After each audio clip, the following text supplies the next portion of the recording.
This is our lesson, Bipin Chaudhary's Lapse of Memory.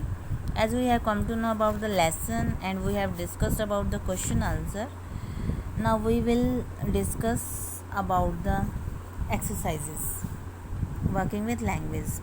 Look at these two sentences. First, he had to buy at least 5 books to last him through the week.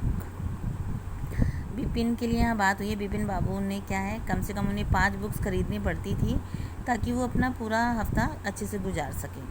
Bipin had to ask Chunilal to, जो बिपिन ने उन्हें बोलना पड़ा चुनीलाल को कि जाओ leave करो. अब हैड टू जो है यहाँ पर यूज़ क्यों किया गया, ये दिखाने के लिए कि इट इज़ वेरी इंपॉर्टेंट और नेसेसरी. ये बहुत महत्वपूर्ण और ज़रूरत था. किसके लिए ज़रूरत था? बिपिन बाबू के लिए, टू डू समथिंग, कुछ करने के लिए. ठीक है. और जैसे कि उसे अपना पूरा जो वीक है गुजारने के लिए 5 बुक्स चाहिए थी. और ऐसे ही वो चुनीलाल को जो है वो अपना जो सोच विचार कर रहे थे उस करने के लिए उसे चुनीलाल को बोलना पड़ा कि तुम जाओ. मतलब किसी काम को करने के लिए सब इम्पॉर्टेंट कोई चीज़ होती है तो हम वहाँ पर हैड टू लगाते हैं. ही हैड नो चॉइस, उसके पास कोई चॉइस नहीं था. We can also use have to और हैज़ टू. हैव टू हम लगाएंगे प्लूरल के साथ, हैज़ लगाएंगे हम सिंगुलर के साथ. आई के साथ हम हमेशा हैव लगाते हैं, जैसे I have to cut my hair every month.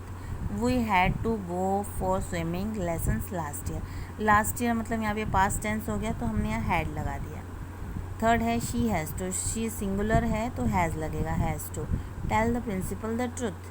Fourth है they have to. They plural है तो हैव टू लग गया, have to take the baby to the doctor. Fifth we have to complain to the place about the noise. यहाँ पे plural है we तो have to लग गया. सिक्स है रोमित हैज़ टू. रोमित क्या है, सिंगुलर है तो यहाँ हैज़ टू लगा है. Finish his homework before he could come out to play. अब सेवेंथ है I had to repair my cycle yesterday. Yesterday जो है कल की बात हो रही है, पास्ट हो गया तो हम हैड टू लगाएंगे. क्लियर. सेकेंड है here are a few idioms that you find in the story. कुछ इडियम्स हैं जो स्टोरी में हमें मिले हैं. Look for them in the dictionary in the following way.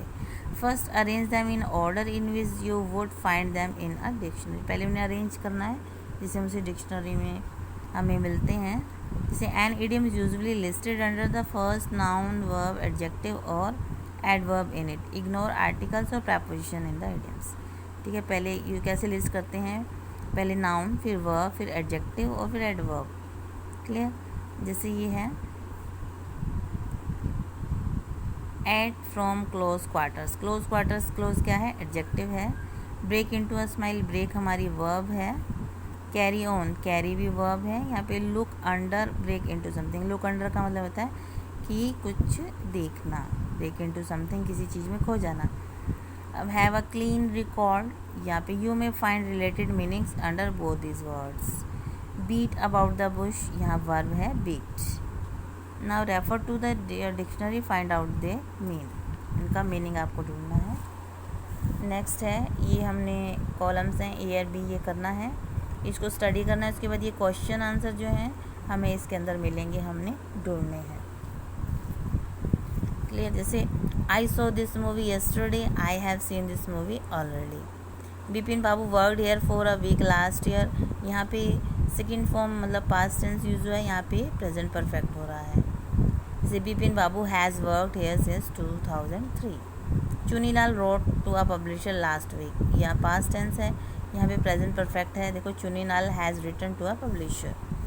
I visited Ranchi once long ago, ago आ जाता है, वहाँ भी हम पास्ट टेंस लगाते हैं, जैसे विजिटेड लगा हुआ है. और I have visited Ranchi once before, यहाँ पे प्रेजेंट परफेक्ट टेंस है. अब हमने क्या करना है, इसमें से क्वेश्चन आंसर फाइंड करने हैं. फर्स्ट है which column tell us that the Bipin Babu is still working at the same place. इसका ये आंसर है Bipin Babu has worked here since 2000. ये हमें बता रहा है इसका आंसर. सेकेंड है which column suggest that Chunilal is now waiting for a reply from the publisher. इसका ये आएगा Chunilal has written to a publisher.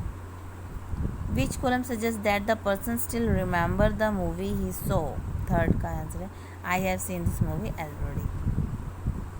Okay.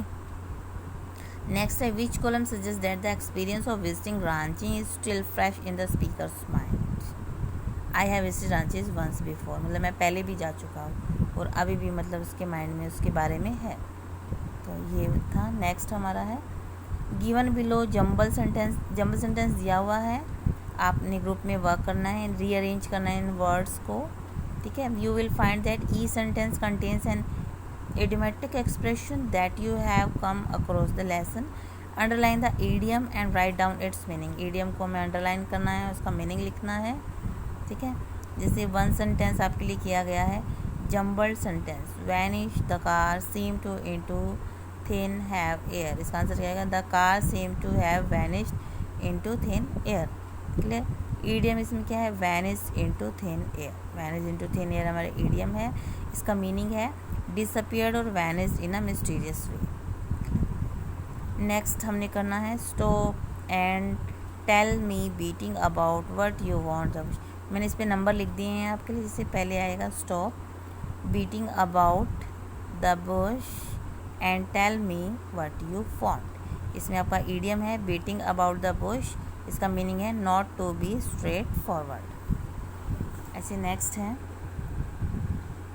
don't pay if you attention you might the wrong train to the announcement board. इसे मैंने number लिख दिए हैं, कैसे आपने इसको जंबल करना है, ठीक है। Bipin Babu's the doctor, clear. ऐसे इसमें ईडियम क्या है, टू बेयर, इसका आंसर है टू टेक। थर्ड है the villagers try to climb on the young women to pin. इसमें ये मैंने नंबरिंग लिखी हुई है, ऐसे आपको इसको अरेंज करना है। इसमें ईडियम टू पिन है, जिसका मीनिंग होता है टू ब्लेम। ये आपको डिस्कस करना है आपके ग्रुप के साथ और फिर इसको फाइंड आउट करना है। नेक्स्ट है Bipin Babu orders to telling people under loved doctors eat early that he was. इसको अरेंज करना है और इसमें ईडियम क्या है हमारा, अंडर डॉक्टर्स ऑर्डर, उसका मीनिंग है following what is being asked to do. ऐसे ही फिफ्थ किया गया है, इसमें मैंने नंबरिंग डाल दी है आपके लिए और इसमें ईडियम है रेज हिज आईब्रोज, जिसका मीनिंग है got angry. Okay, so these are the exercises related this lesson, Bipin Chaudhary labs of memory.